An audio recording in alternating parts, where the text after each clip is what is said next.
What's up, people? This is Beast Mode Review Plus.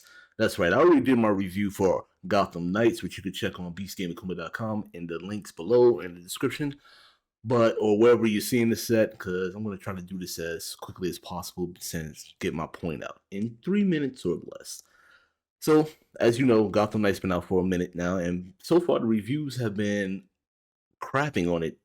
And I feel like after playing as long as I have, they've been unfairly. And mostly it's because of graphic issues, getting all technical about it.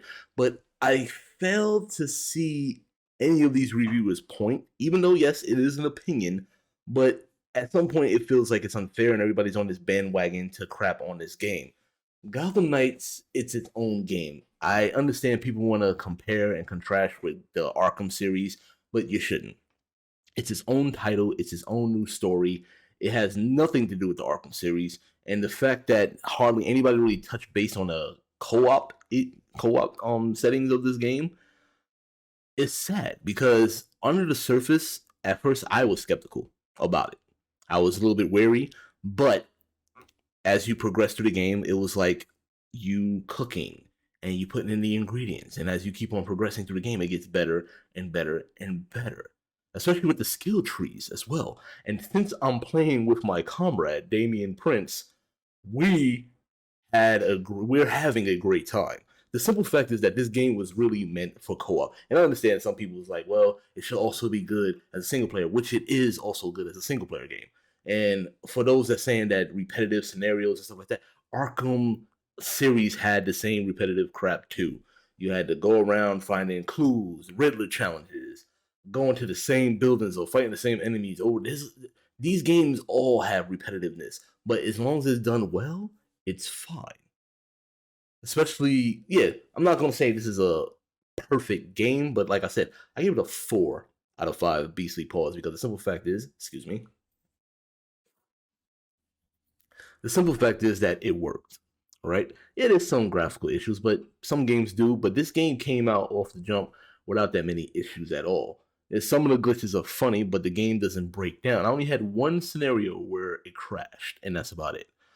But other than that, yeah, co-op is fun. The combat gets better as you build up your character skill tree. There's 4 different endings for each character, and each character has their own different dialogue. The fact that you can play co-op and still do your own thing is amazing, but then come back together to do certain missions, especially boss missions, main missions, and stuff like that.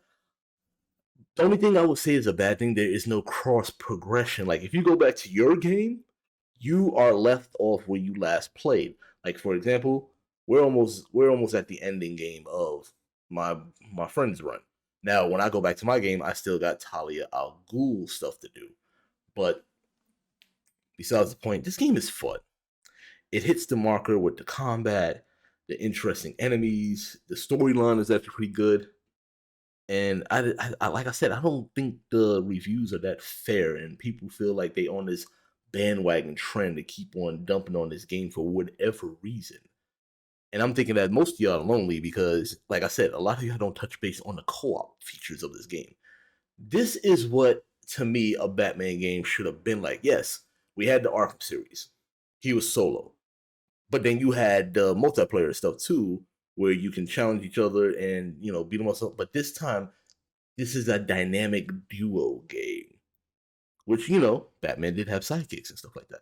So the fact that now you have 4 players to play with, 2-player co-op, and there's talk about a 4-player co-op. I mean, come on now, this is actually a hidden gem that we just didn't give it a chance. Most people just didn't give it a chance. They written off just because they had the nostalgia of the Arkham series, and that's not fair. And I can actually say that because I'm hearing that through a lot of the people that's talking about it. They keep on dumping on it because it's not like Arkham. So what? Not a lot of games are going to be like the game they used to be at. WB Montreal, to me, only made one bad game, and that was Arkham Origins. I didn't enjoy it at all. It didn't feel like a year one game. Now that felt like, especially the Slade mission. But other than that, that's neither here nor there. We're talking about Gotham Knights, which is his own game, and it's pretty fun. And now that games are going to be $70, that's the standard. It's not even about if it's worth it now, but I will say for many gamers, you can wait for a sale. You don't have to jump on it the first time it comes out. You could wait for a sale. Because sales do happen, especially during the holiday season with Black Friday. So you can wait for a sale. You don't have to pay that $70 price tag. As a content creator, I'm going to bite that bullet because I did pay for this game. I didn't get the early access like most people did. But damn, I'm having a great time. Most people are having a great time. And I'm seeing the more collective people that are voicing their opinions that they having a great time. So again, Gotham Knights, pretty good game.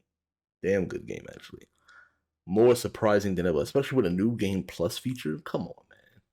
Most of these games come out broken half the time.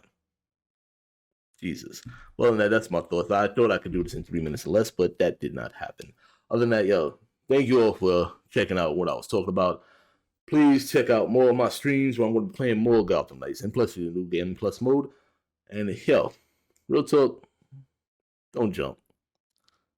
Really, really look into these games half the time because sometimes you might be surprised that they actually are good. Other than that, stay frosty, beast out.